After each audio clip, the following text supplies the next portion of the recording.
BSNL 4G, BSNL యూజర్లకు good news. ఎట్టకేలకు ప్రకటన. ఆగస్టు నుంచే ఆ సేవలు షురూ. సమయం తెలుగు ద్వారా ప్రచురించబడింది. BSNL news. ప్రభుత్వ రంగానికి చెందిన దిగ్గజ టెలికాం సంస్థ BSNL నెట్వర్క్ను ఇప్పటికీ చాలా మంది వినియోగిస్తుంటారు. ఎన్నో రోజుల నుంచి కస్టమర్లు ఎదురు చూస్తుండగా ఇప్పుడు వారికి శుభవార్త అందించింది. నెట్వర్క్కు సంబంధించి కీలక ప్రకటన చేసింది. ఆగస్టు నుంచి దేశవ్యాప్తంగా BSNL 4G సర్వీసులు అందుబాటులోకి రానున్నాయి. BSNL 4G సర్వీసెస్ భారతదేశంలో ప్రస్తుతం టెలికాం సంస్థల్లో ముఖేష్ అంబానీకి చెందిన రిలయన్స్ ఇండస్ట్రీస్ సబ్సిడరీ రిలయన్స్ జియో సహా భారతీ ఎయిర్టెల్ హవానే నడుస్తోంది.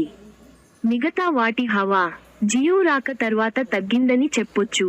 వీటిల్లోనే ప్రభుత్వ రంగ దిగ్గజ టెలికాం కంపెనీ BSNL కూడా ఉంది. ఇతర టెలికాం నెట్వర్క్స్ ప్రస్తుతం 5G పై నడుస్తూ తర్వాతి జనరేషన్ కోసం ఆలోచిస్తుంటే ఇది మాత్రం ఇంకా 3G దగ్గరే ఉంది. అయితే ఇన్నాళ్లకు BSNL నుంచి ఒక అదిరిపోయే ప్రకటన వచ్చింది. ఎట్టకేలకు 4G సర్వీసుల్ని ప్రారంభించేందుకు సిద్ధమైంది. ఆగస్టు నుంచి BSNL దేశవ్యాప్తంగా 4G సేవల్ని అందుబాటులోకి తీసుకొస్తున్న